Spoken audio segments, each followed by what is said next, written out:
Zechariah 2.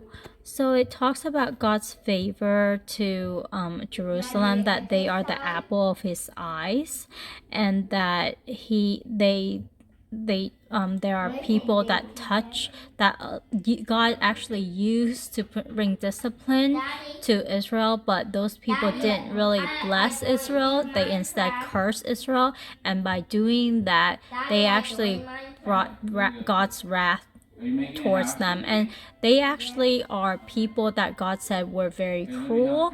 So God uses the cruel people to discipline Israel, but then in turn, because they in their cruelty, God will also like judge them. So it's interesting the way that he works, but that's the way that he works. And so after that, then God says that there will be then he will come and dwell in their midst, and many nations will join themselves to the Lord on that day and will become his people.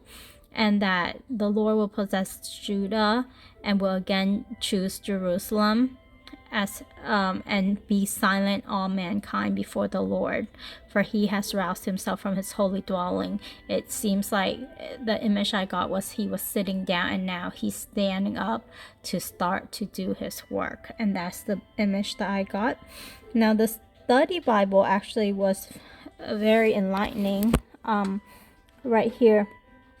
So first up off, it talks about there will be a time of prosperity for Jerusalem, where Jerusalem will be expand beyond its former border, and that's why there's a surveyor to mark out the boundary of Jerusalem, and God himself would be their protecting wall and glory. And when I read that commentary, I remember the dome that is protecting Jerusalem right now, the Israelites right now, from Hamas attack. Like, I kind of envision like God using that dome, or like, like he allowed them to have that dome for their protection, and back then he was that kind of dome to them, where missile might fly in or enemy might fly in, but it's just all shot down. And so I feel like he uses technology, he uses people to have technology to protect, but he himself is the true source of their protection, not in their military strength. And so when I read that commentary, I just think of the dome. And then after that, God, and the other thing is, it's interesting to me that even though God chose like the Israelite, he laid out their land. Like when Abraham came and God said, just look around, whatever your eye can see, that will be the land that I'm gonna give to you. And so it's not that he gave the whole world to the Israelite, he gave them a portion of the world.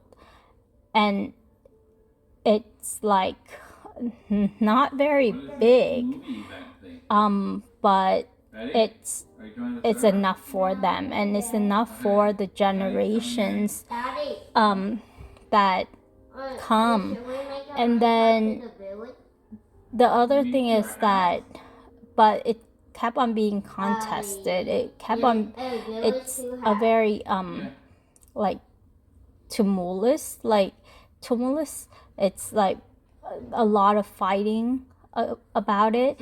But God, I mean, like, God left the other land for other nations too. He didn't give them the whole thing, and yet people just want their land for some reason. I'm thinking, I know it's a spiritual reason, but yeah. So it's funny to me that God did that. Like he gave them very specific, and he measured it out, and he kind of like say, this is your land, and people still fight over it because they don't know their history. or they don't believe in the history that God gave them. And so that one, so there was a border, there was boundaries, and then God would guard his people with a wall of fire, a supernatural line of defense, and God's glory would return. And then the study Bible also write, in other words, every resource that he had in himself would be available to them. They would not need to fear or defend themselves or act on their own behalf. The Lord will deliver them. This is a picture of every believer's deliverance. Because Israel was so beloved by God, Zechariah was sent to the nation that in essence lay hand on her. Apple of his eyes referred to the eyeball or the pupil, one of the most important and vulnerable parts of the body. I didn't know that. So interesting.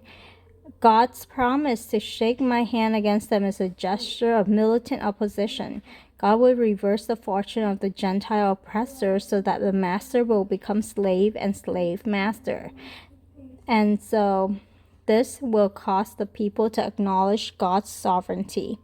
And it's written in be silent all flesh at the end right here.